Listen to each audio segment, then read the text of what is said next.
Hey, another podcast, another technical difficulty. So, on this week's episode, Casey's mic is really bad. Don't know why, but we will have that fixed. Sorry for the bad audio quality on this one, but nevertheless, enjoy the fruitful conversation. I guess we're going to have a revolution of some sorts. A matrix revolutions, that is. You mean, you mean that one movie? This is the movie, and that's the title. I guess I'm going to have to reload my gun, my matrix gun. So I guess you could say the matrix is reloaded. You mean like that movie? I need you to solve this math problem that deals with matrices. Basically, solve for the matrix. You mean... I can't... I was hoping you were going to do the Animatrix next. Oh, yeah, I guess if we were going in reverse chronological order, Animatrix deserves its own. That's kind of a hard one, though. Like, how do you shove that into a sentence? You go. You do it, if you're so brave. Okay, hold on. Looks like I just drew this picture.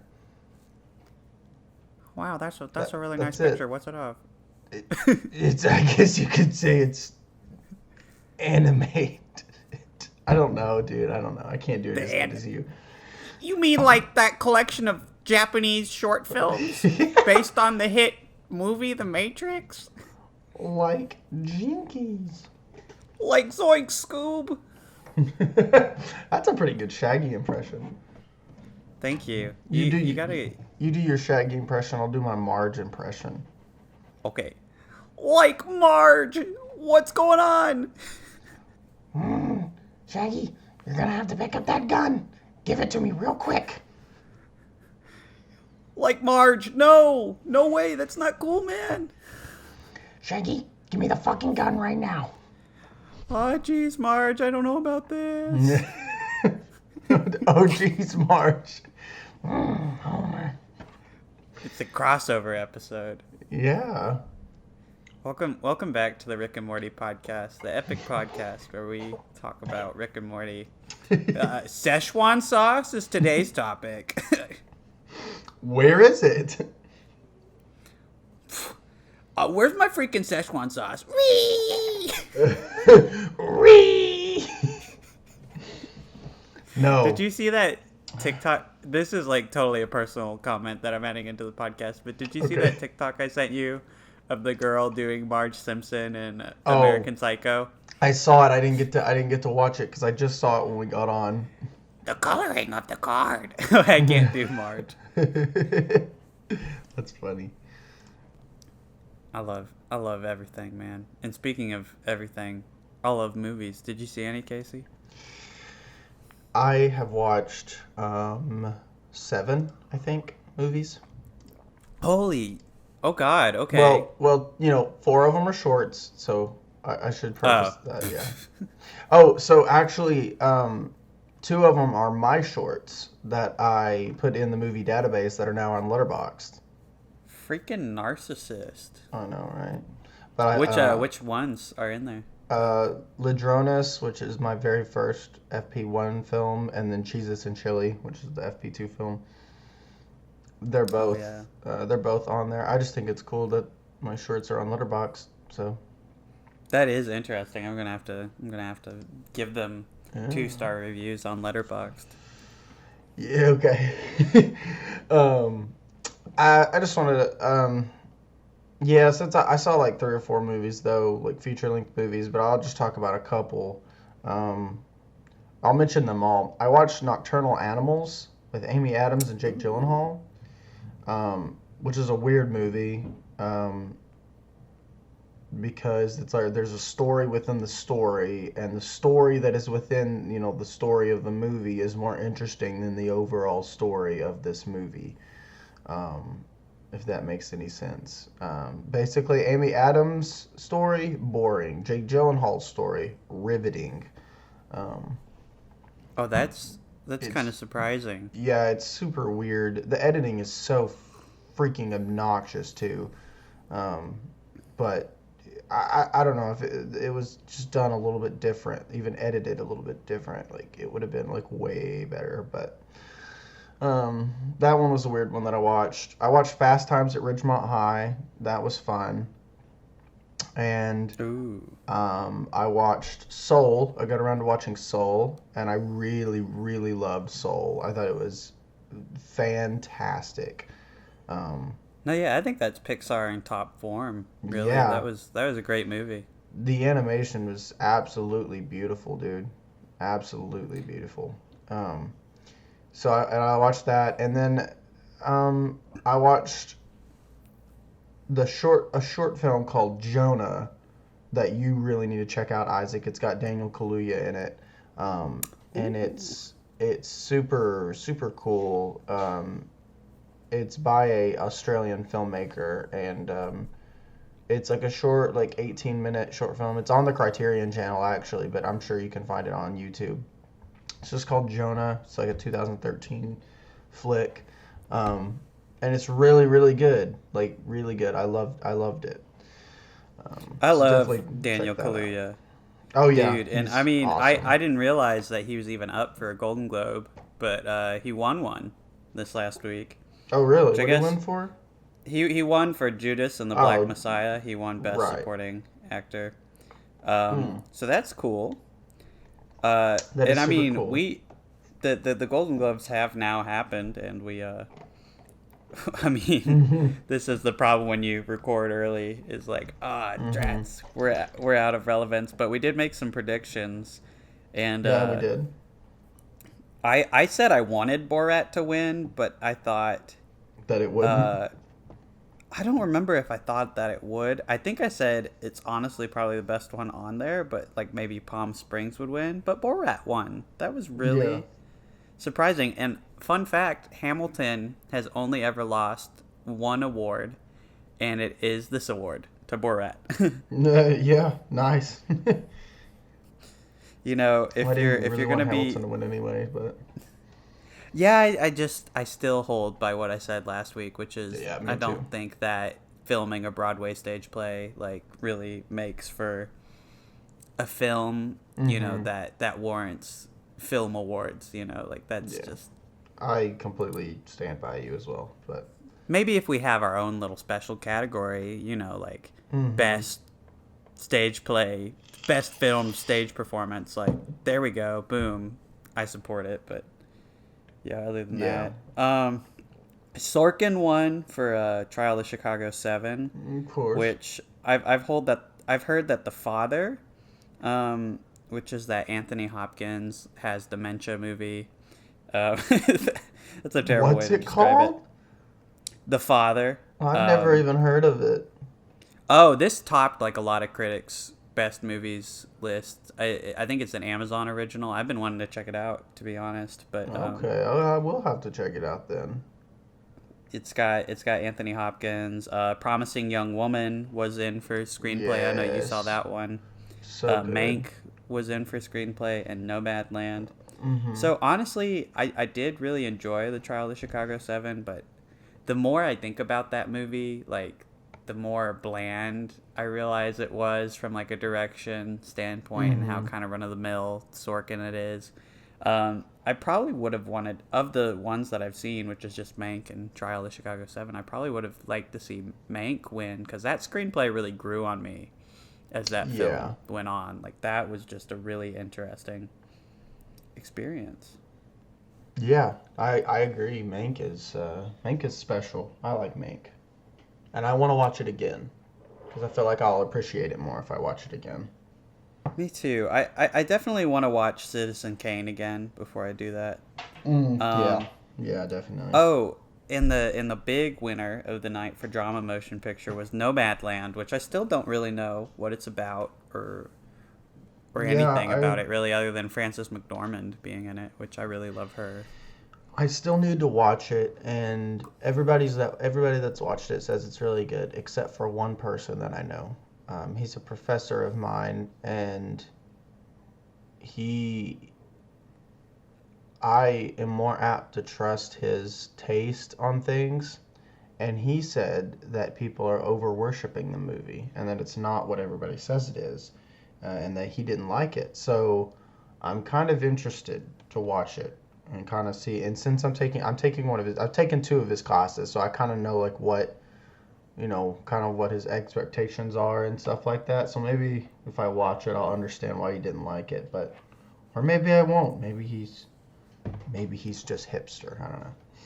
Yeah, there's a lot of film hipsters. I was thinking about this phenomenon actually because I only watched one movie this week and it was Young Adult. Have you heard of that movie? I haven't heard of it. So it's a collaboration between Jason Reitman and Diablo Cody, who are notable because they did Juno in 2007, which I think is another example like Nomadland where people got really pissed off, not necessarily because the movie's bad, but because people really love to worship it. Because Juno was like the hot shit in 2007. Like there were references to it everywhere. It won Yeah. Best Original Screenplay. It was a very critically acclaimed film, and I personally love Juno. I was So about to say, I was like, I hope you don't hate Juno because I love Juno to death. no, oh my god, I just about cried on an airplane watching Juno for the first time, and the soundtrack to Juno is like one of the best out there. Like I don't think you can go wrong with Juno, man. Yeah, But no. this is their follow up technically, but it's not really like in any way supposed to be like a spiritual successor to Uh-huh. Juno. It's like a completely different vibe. It's about Charlize Theron, who is kind of a failing writer, and she gets an email from her like ex high school sweetheart, like Patrick Wilson, who is in everything, by the way. and That's very he's true. he's got a baby, and she determines that like she's meant to be with him, and she drives back to her hometown to like go break up his marriage and get with him. And why I watched this movie is I've been reading this book at work called Bad Feminist, and it talks about this phenomenon in film these days where we have a rise of male anti-heroes and just like protagonists who aren't necessarily likable, and it makes them more grounded and more human. But when it comes to women in film, and there's no like anti-heroine, Yeah. there is just like an unlikable female protagonist and always becomes the subject of like critical debate. And so what happened with this movie is Charlize Theron's character is like not a likable person, and people were just like, okay, like is she mentally ill or something? Why isn't she likable? And like it's just apparently really hard to accept that like the writer intended for this character to be like deeply flawed and human, and that being the basis of the screenplay. And I watched this so maybe we could examine that phenomenon on a greater spectrum, like throughout film. This likability when it comes to protagonists, and why a lot of people seem to think that when a character is written, it has to be someone that they would want to be friends with. Right. So, Young Adult was a great example. I watched. I didn't love the movie, but I definitely saw what they were going for, and I think that Charlize Theron was absolutely great, and I don't think that her character needed to be based in mental illness. I think it's totally valid for her to be a douchebag. And I think that maybe that could bring us to an even earlier example, which is The Graduate.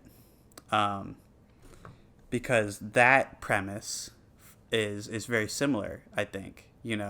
Dustin Hoffman starts having an affair with an older woman, and meanwhile he's messing around with the older woman's like daughter, and he's just like having it his way. And I don't think that character is necessarily supposed to be unlikable, but he's deeply flawed. He makes Yeah. choices that maybe we wouldn't agree with, and if he were supposed to be our friend, we'd look down on him. But like people hold that movie to a very high standard, and they hold that character in very high regard and that performance in high regard. And I just think it's interesting. We have these two concepts, and the one in the 60s with the male lead is very critically acclaimed, and Young Woman is very mixed. The Rotten Tomatoes score is high, but I mean Young Adult, not Young Woman. The Rotten Tomatoes score is very high, but the IMDb score is like 6.2. And if you go through and read reviews of it, like, people are losing their shit. They're like, she's like just an asshole. I don't get it. What's the point? Yeah, definitely. Yeah, it's interesting you bring up The Graduate. I actually watched it not too long ago. Really? Yeah. I think every character in that movie is set up to be flawed and set up to be well, actually, I wouldn't say every character. You could look at the daughter that he messes around with. I can't remember. Do you remember her name? Elaine. Because Elaine. that's the famous line. He's like, Elaine. Yeah. Elaine. I she seems to be like the the angelic woman character, like her mother is an evil witch, but she really like can do no wrong, kind of. She like leaves she even leaves the wedding um to go be with Dustin Hoffman's character. And Yeah. it's so weird though, because if you think about the ending of that movie, when they're just sitting there, there's like, what do we do now? I just think it's kind of funny, That's so but good. yeah, That's one of the best endings. I know, right? Like, it starts out with him being uncertain about his future, and then it ends with him being uncertain about his future. It's almost like nothing changed, even though everything changed. I love it. It's a great ending. I do think that that's an interesting point you bring up, that she's like the angelic like archetype, because that's something that the book I was reading was discussing, is that we really like our female characters like passive and innocent. Like, I've been Yeah. watching this show, I May Destroy You, and it's about a rape. And what's interesting about the show is that the main character is not necessarily a very likable character either. She uses her rape and for social media attention, and she ignores many of her friends who are also going through like sexual assault or promiscuous situations. She's just not there for them, and she's kind of swept up in like the clout that being at the head of like a feminist movement like that can give you.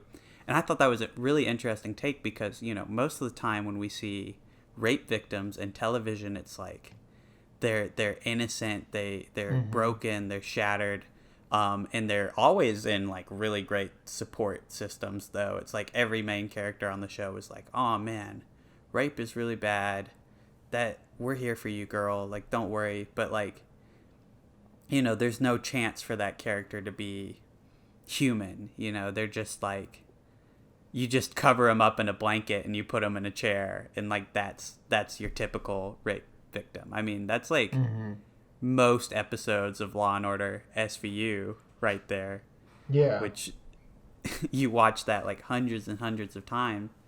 And it did make me like wonder, like, why are there not like more like women characters who do things that are like not completely like angelic, that they're Yeah. not absolute paragons of virtue. Well, um um, I mean, if I may put forth a hypothesis, um, oh, please. um, I've been reading a lot of articles on feminist film theory recently, mainly due to one of my classes. But one of the recent ones I read is called Images and Women by Robin Wood. And she kind of goes through and she critiques the Hollywood feminism. You see, let me preface this with, there are several ways that feminism is thought to be portrayed in cinema. You have the Godard counter cinema. One film theorist, I can't remember her name, but Um, she vehemently rejects the Hollywood system, making films within the Hollywood system, and that independent cinema is the only way that you can truly make a feminist film, and that you have to use Godard's counter cinema. And Godard's counter cinema is basically, there's like 7 things that make up what cinema is, like narrative structure, you know, character arcs and stuff like that. Godard's counter cinema is exactly the opposite of that.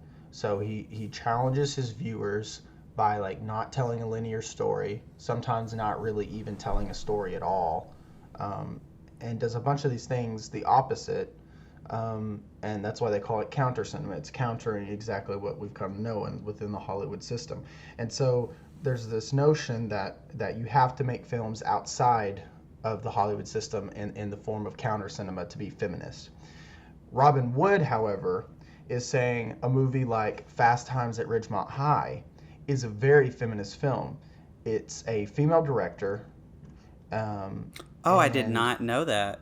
Yeah. Amy Heckerling directed. I thought it Fast was Times at Ridgemont Richard High. Linklater. Is Richard No. Linklater involved at all with that movie? He might be. I can check real quick if you want me to. It's because I have it on my recently watched. It's I didn't know it was directed by a woman either until literally it's taken this a couple weeks ago. I figured out. Oh my god. But let's see the crew. Maybe No, not. He's not. Oh, here. it's Cameron Crowe. Yeah, it's Cameron Crowe. Completely different. Yeah. But yeah, I mean, yeah, Amy Heckerling did Clueless as well. Fast Times at Ridgemont High. Look Who's Talking. Did a Lampoon movie.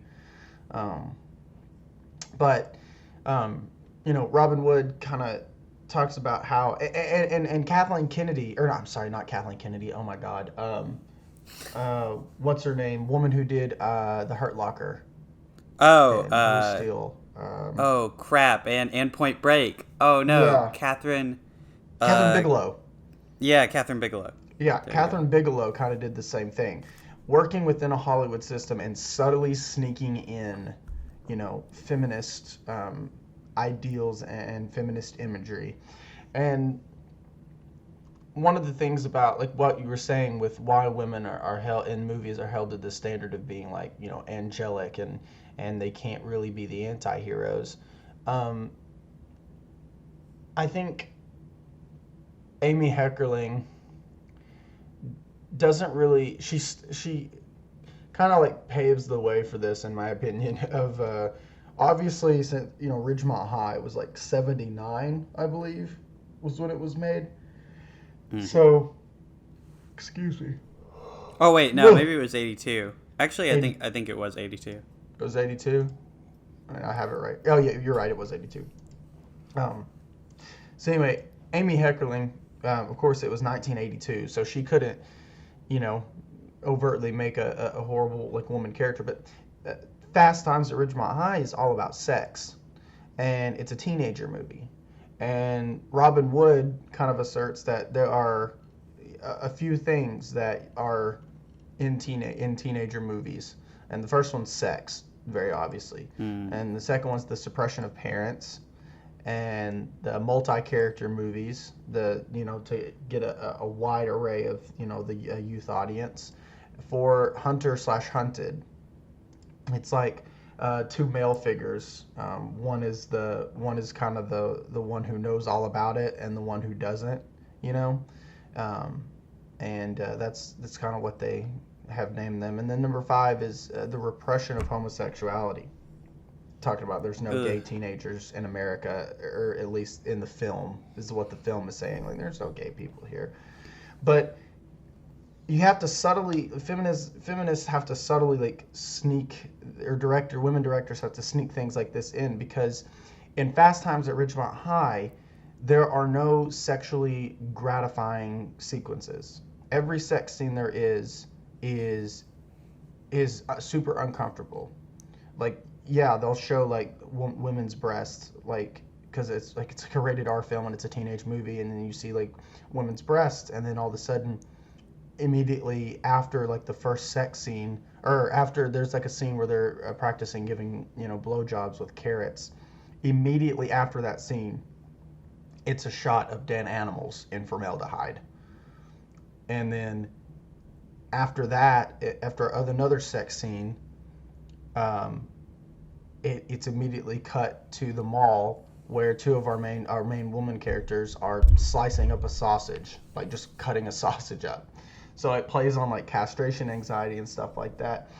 And so what I'm kind of getting at here to bring it full circle is that within the Hollywood system, at least up until now, maybe they're get a little bit more lenient with it, but women directors especially, really haven't had the agency to be able to write the characters that they want to write, and basically and direct the way they want to direct, and write just make the movies that they want to make. So with the anti-hero of women, of course Hollywood wouldn't allow something like that. If they ever did, then they would have to sneak it in there, which is exactly what Catherine Bigelow and Amy Heckerling and a bunch of these other women were doing in a Hollywood system, which I think is super fascinating. But yeah, I mean, that's my hypothesis for why there isn't any. There very well could be some, in the near future of more diverse character options for women, but that's my very long and drawn out hypothesis. Your hypothesis has a lot of interesting points in it too, though. Like, not only does it come to like likability, but like women and sexuality in movies. Mm-hmm. I think that's another interesting like thing to examine, because men are allowed to be very openly sexual. Like James Bond, for example, he just sleeps with whatever women he pleases. They're disposable to him. But it seems like in film, like in a lot of popular film, the more sexual like a woman is, the more it's tied to her like, trashiness and lack of success. Like I think one of the weirder stereotypes in film is like this asexual woman at the top of the leaderboard, stereotype. Like, Meryl Streep in like The Devil Wears Prada, she seems like she doesn't have any intimacy with anyone. She's like, she's not sexual at all, but she's at the top of the world because she's never sex having. She doesn't have intimacy, and like that's the case with a lot of characters. Like the woman who is like a virgin, who's like innocent and chaste, they are seen as like higher somehow, and like usually like girls who have sex, like especially if it's like a high school movie, they're seen as like sluts and like terrible characters, like and even if it's just implied, like the sex having female characters are awful, the chaste and pure ones, or just those who cut themselves off from intimacy, are successful and in high regard. And that's just another example. Like, women characters just aren't allowed to be human. Because, I mean, if you put it simply, like, women are as horny as men are. That's just, like, something we can't ignore in the world, is that people, like sex, and it's both genders do. Mm-hmm. Yeah. And to pretend in film and stories that, that's not the reality, I feel like that's really harmful. Actually, it makes a lot of people feel guilty when they have those feelings in real life. And I'm not even saying this is like strictly like a religious thing. Like, I do think this is like a culture thing. This is a gender role stereotype at this point. It definitely is. But I think with the anti-heroine, where we're at is we don't quite have, Walter White figures with like women yet. Like, that's not a thing. But we do have like more openly antagonistic women in film. I think one of the more interesting characters that sparked a lot of discussion over the years is Amy Dunn in Gone Girl, which this is like our 7th time talking about Gone Girl, but let's do it. That's fine with me. But like, Amy is a character who seems kind of like a character a male would write, because essentially it's like, oh, here's this character that proves like the feminist Me Too movement is like bullshit. She fakes her own rape, she fakes her own murder, she tries to pin it on her husband. But like, I don't think that's the point of the character, is that she's like trying to break up the marriage or anything, because I do think that she is supposed to be like a crazy character that we're not like rooting for per se, but I think there's more there. Especially in the book, I was hearing an excerpt from it. Amy is really focused on how women are molded by men. She has this whole passage. Let me see if I can pull it up, because it's a really good passage about like how men mold women. Yeah, yeah. Base. I think that's the whole point of Amy Dunn's character, is that her whole life has been kind of, informed by men's opinions and things like that. Um, Yeah, and even her parents, with the amazing Amy books, they've exactly. taken her Yeah. life out of her hands, and they've blown up every like life event to this like massive scale. Mm-hmm. It's not her character was never in her control. It was always like those around her shaping her, and including when she meets her husband, Nick, in the movie. Mm-hmm. It then becomes about like having a successful marriage. And I think that, Gone Girl is probably more of a movie about like the secrets that we keep in relationships, and how it's like absurd to think that anyone could be like 100% honest in like a marriage like that. Like, you'll never know what your partner is thinking, like even a quarter of the time, is Mm-hmm. what that movie is trying to say. But I think on top of that, it's like there is this expectation that men and women have, that like the woman's gonna fulfill these certain roles, like be loving to the man. Like, I can't find her monologue right now from the book, but it's essentially like, guys want girls who are hot, girls who are cool, they play video games, they drink beer, they burp, they fart, and they want them to be skinny on top of all of that, because it's most important that they're hot. And like, that's a total like, breakdown Mm-hmm. of what men Yeah. want from women. We want our cake, and we want to eat it too when it comes to women, because like, even though we enjoy hobbies that like exclude fitness and eating, like men are allowed to be like, they're allowed to have dad bods. Women don't have Yeah. that equivalent. There's no Right. there's no mom bod. If you say Mm-hmm. someone looks pregnant, that's an insult. that's Yeah. Yeah. that's horrible, especially if they're not pregnant. It's Oh like, yeah. Yeah. ooh. Definitely. But I think that movie has allowed for more characters like Amy, because there's shows out now like Killing Eve, where the protagonist slash antagonist of the show is a literal assassin who doesn't Mm-hmm. seem to have like any kind of moral like compass, and just exists to like fuck around with the main character. Yeah. And I'm glad about that for sure. But I Mm-hmm. do hope that we're getting kind of closer to just like being comfortable with women being in movies, and not necessarily like being likable or like being paragons of virtue. Or Um, being overtly sexual. Because if you notice, yeah, like, even though the women are evil, they can be sexual, then they're still, the male gaze is still there, Like, they're still uh, subject to that. And I think back to the Reese Witherspoon's character in Election. She's a ooh, she's yes. a piece of shit in that movie, but she's super sexualized. So even though you hate her character, also that movie's just kind of weird. Like, apparently, like, as you get older, like, different age groups agree with different people.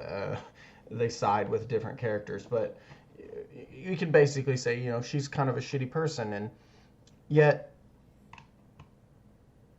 I don't know. It's like yet she you want her to have a redeeming quality about her, probably just because she's so sexualized, but super Yeah. weird.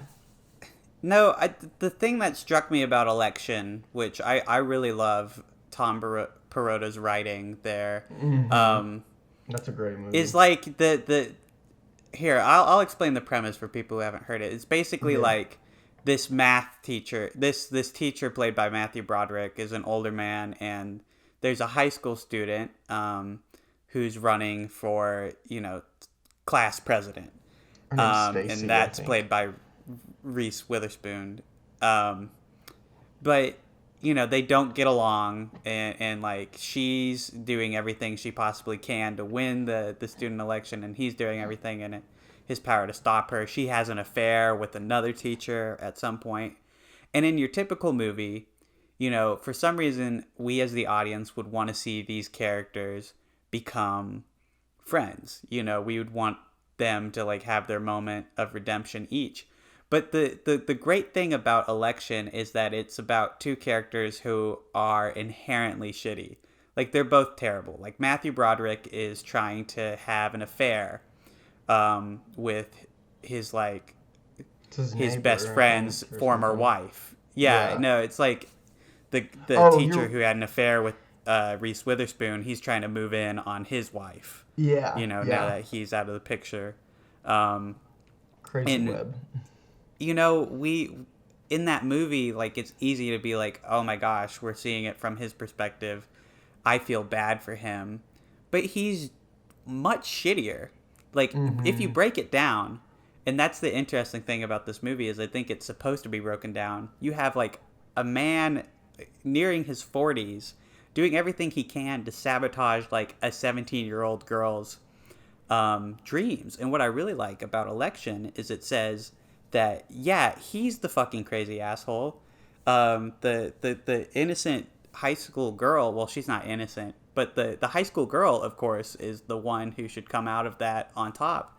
And that's what happens. Reese Witherspoon wins the class election. She gets to be an aide to a Republican congressman, and Matthew Broderick, his wife leaves him, and he's stuck working at a museum, and he encounters her again at the end of the movie, and she has it all, and he has nothing, and he just like throws a soda at her car, and she doesn't even really notice, and Mm-hmm. that's like the end of the movie. And that's what I really love about that movie is it's like, okay, stop taking your bias against women characters like that, and like analyze the full picture here. Yeah. When you break it down, this character is completely reasonable, and the fact that they're unlikable is just part of their character. It makes them more human.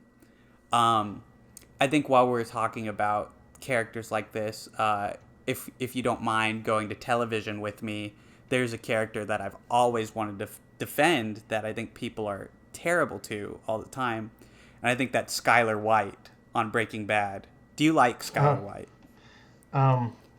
So, I think Skylar White's character makes sense. The decisions she makes sense for her character. She annoys the absolute fuck out of me, though. I cannot stand her. But I think I see what you're saying, though. Like, I see what you're about to say about Skylar White. Like, her decisions, the way she's written, is a perfectly, finely written character. She makes sense.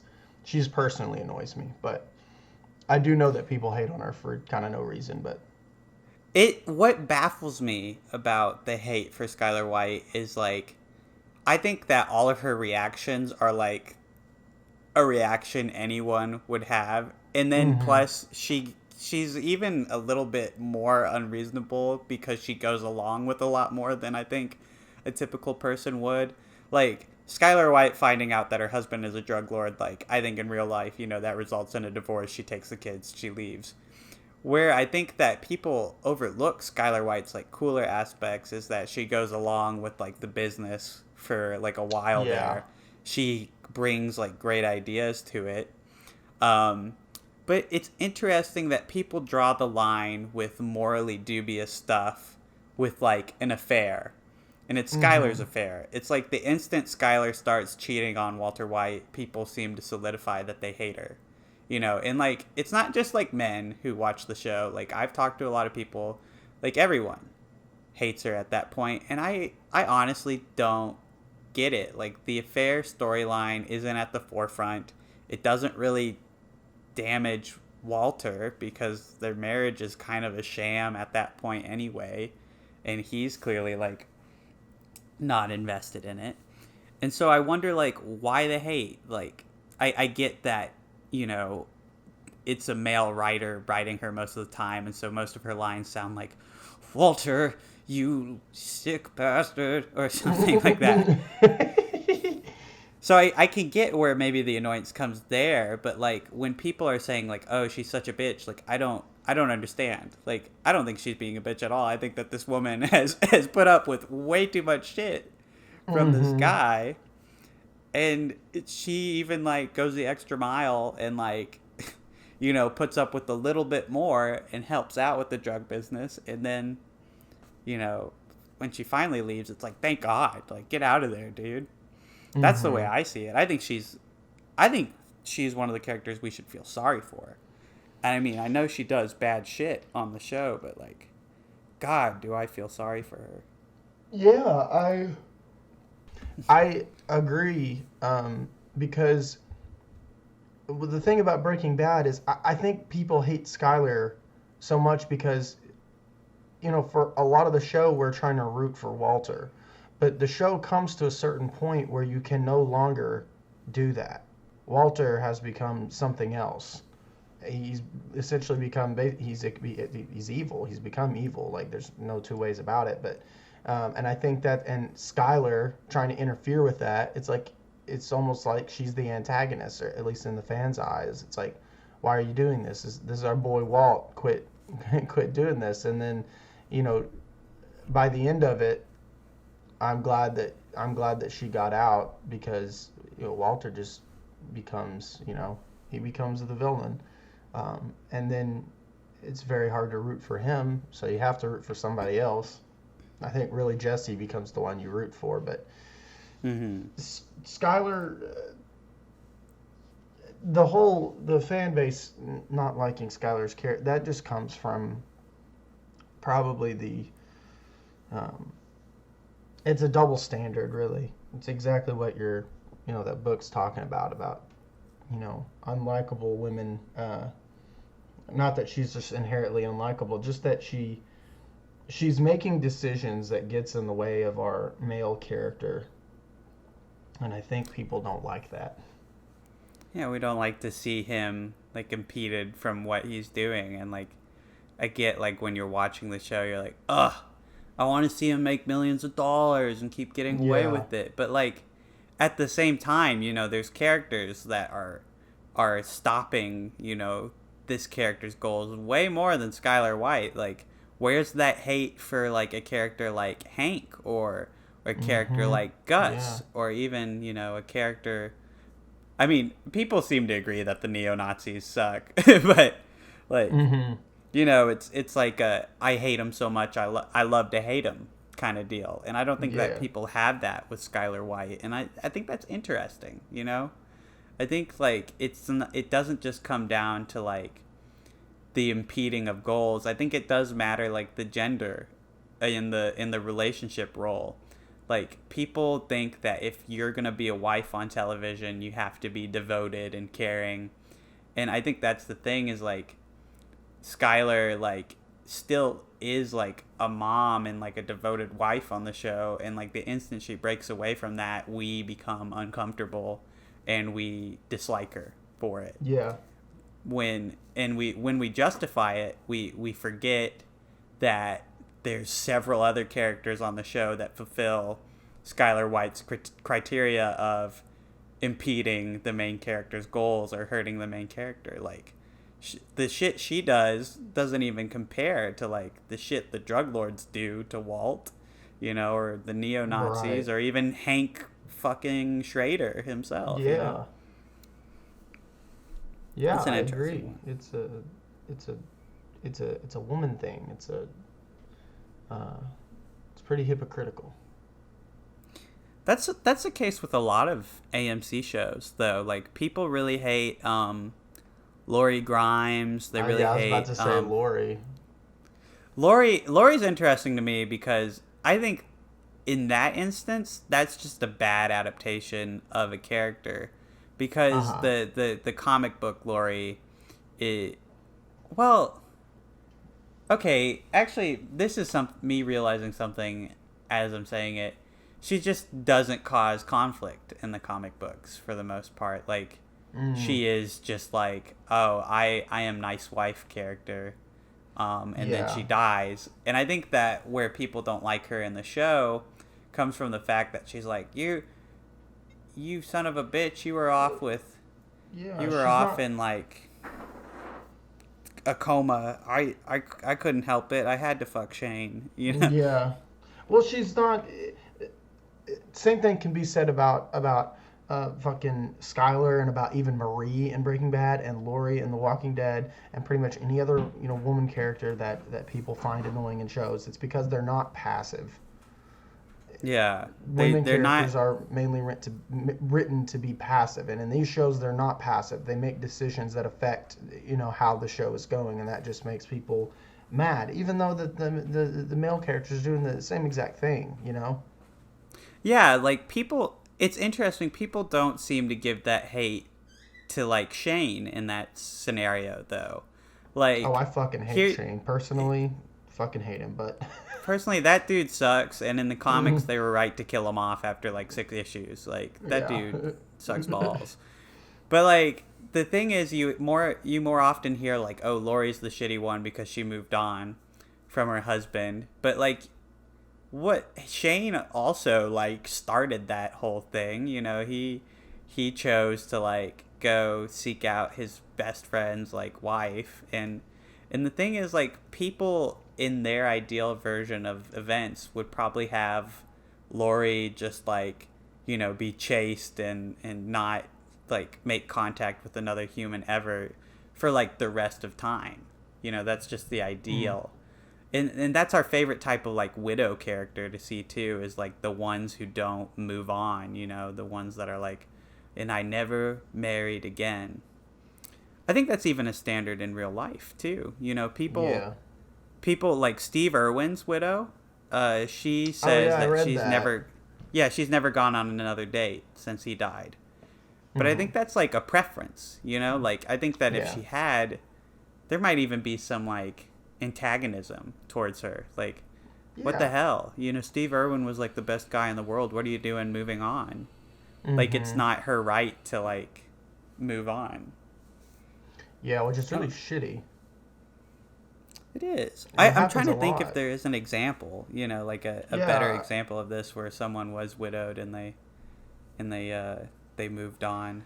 Well, I mainly I just have personal experience of it. Like growing up in a small Really? town, if somebody's husband dies, um, or a woman's husband, and she goes on and remarry, or even in a divorce, it's looked upon, very kind of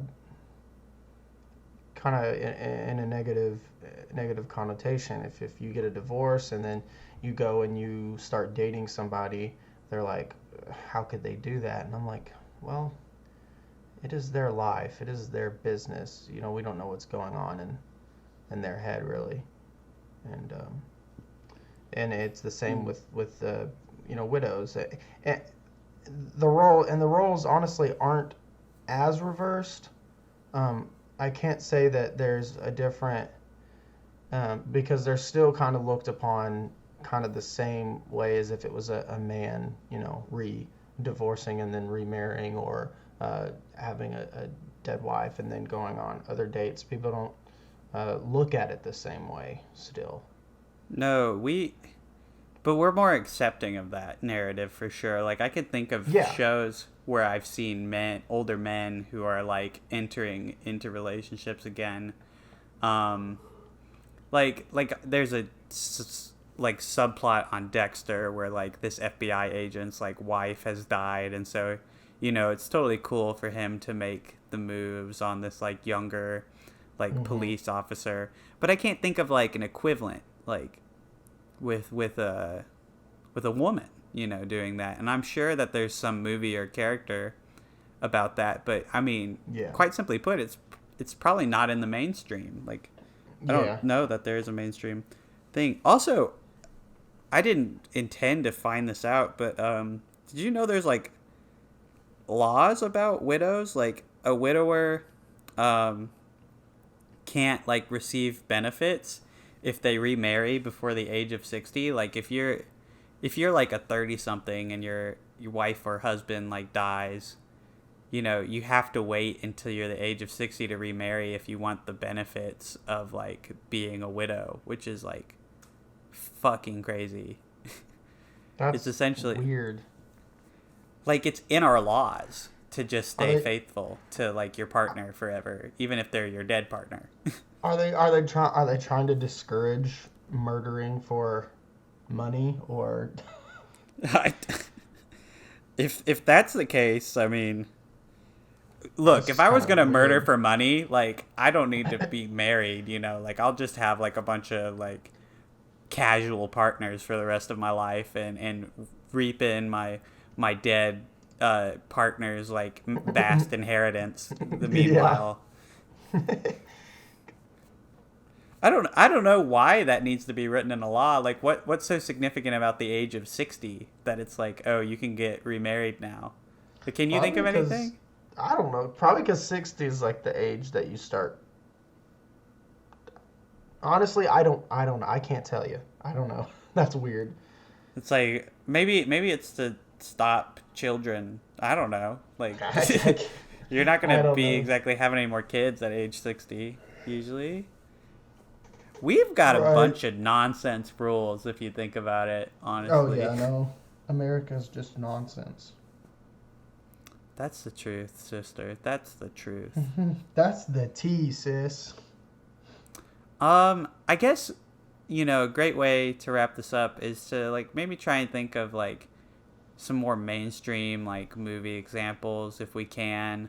Um, I do think that one of the more interesting arcs going on right now is on WandaVision. And without spoilers, I will say like the Mm. character of Wanda Maximoff has been kind of like questionable in her choices and Mm-hmm. not necessarily like a reasonable or like likable person, but people still are gravitating towards the show and they still seem to like hold that character like dear, and that's very encouraging to see, like a morally dubious character in the Marvel Cinematic Universe who's a woman Yeah. uh getting to do all this. That's great. Yeah. And I There are do I several do women characters in that show that are awesome. Like it's a yeah. it's a pretty much a woman-led ensemble almost. If you think Yeah, I about mean, it. like there's Madeline Kahn, who's great. Mm-hmm. Wait, no, that's not her name, is it? Monica Rambeau? Are you talking about No, character names or actress names? I don't know I'm actress talking about names. actress names. The Oh, the okay. woman who plays Agnes, Oh who's yeah, I from don't like know her name. Parks and Recs. Oh, Madeline Kahn's someone who's dead. She was in like Blazing Saddles. What is uh what is this girl's name? I'm not gonna say her character's full name because that's like a spoiler. Oh Um, yeah. Um. I am gonna find this out. Oh, Catherine Hahn. Catherine Hahn, yeah. Yeah, And then she's there's great.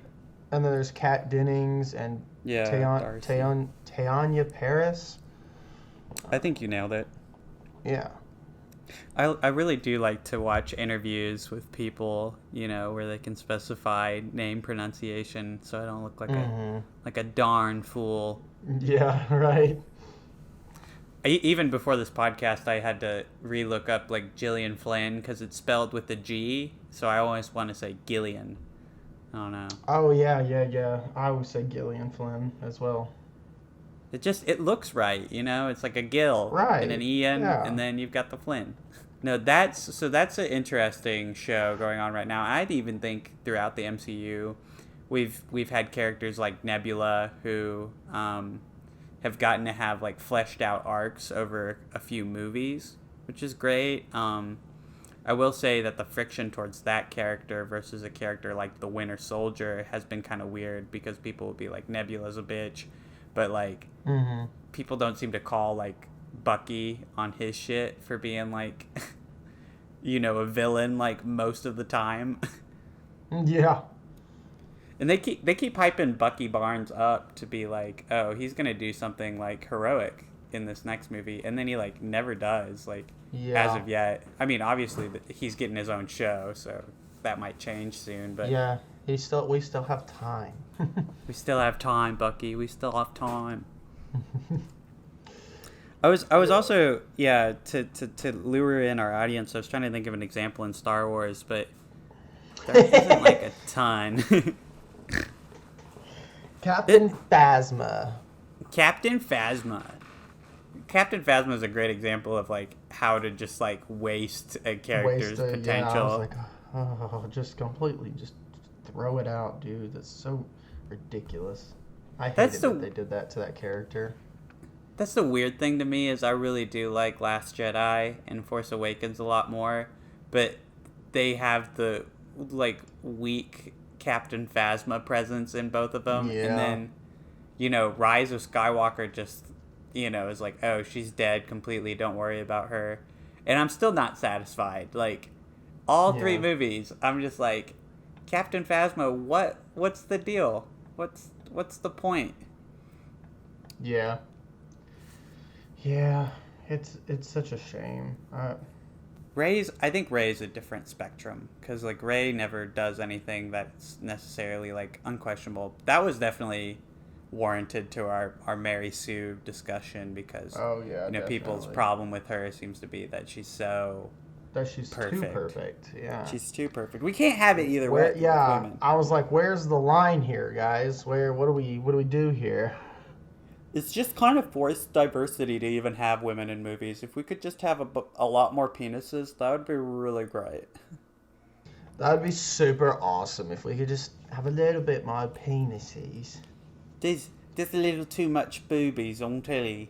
We gotta get some dicks in there, please. Some balls too, sir, if you'd be so kind. Some balls too, please. Please, I'm begging. Well, this has been a interesting discussion. Yeah, we didn't solve a lot, but we sure did talk about a lot. Yeah. I mean, that's all it is. It's just a discussion. Maybe our audiences will solve it for us. All I have are hypotheses, so. Yeah, we can just hypothesize, and I feel like the greatest benefit of like talking about stuff like this is just making people more aware. And adding like thought layers. Like the next time you see something and you're like, that character's being a total bitch, like maybe thinking about it for a second and thinking like, why do I think that? Are they a bitch? And I don't know. Yeah. It's just it's always cool to be a little bit more mindful, and it's honestly brought a real interesting dynamic to a lot of films that I might not have enjoyed previously. Like I think if I had seen Young Adult before hearing that passage in Bad Feminist, I might have agreed, like, oh my gosh, Charlize Theron is kind of like a terrible person. What's even the point? And now I see like that maybe that is just the point, and that's perfectly fine, because to be human is to kind of be flawed and terrible a lot of the time. Comes down to good character writing. Like, for example, I do have all those bodies in my closet that I gotta clean up, but you don't hold it against me. No, you still dude, I host just this do a podcast with you every week. Yeah, it's like, I murdered all those people, and you're just complicit. Yeah. That's so nice. Does that make me evil? No, I don't think so. Unless you call the cops, and then, I think you're kind of a bitch if you do that. Yeah, well, no. Well, I'm already past that phase. I thought about calling the cops, like, when you first told me, but then I was kind of like, I have this podcast, and I don't want to ruin that. So I'll just overlook Isaac's little, character flaw here. God, it's a great thing, too, that you're so reasonable and nice. Yeah. Do you play video games? Yeah. Are you a gamer boy? I am a gamer boy. I'm a Oh gamer. my god, we have a real gamer boy in the lobby right now. Gamer. I really respect you for gaming, boy. Do you have a girlfriend or anything? I do. Yeah. Oh, well, She goes to another school. You wouldn't know her. what if I private message you anyway? Are you cool with that? Yeah.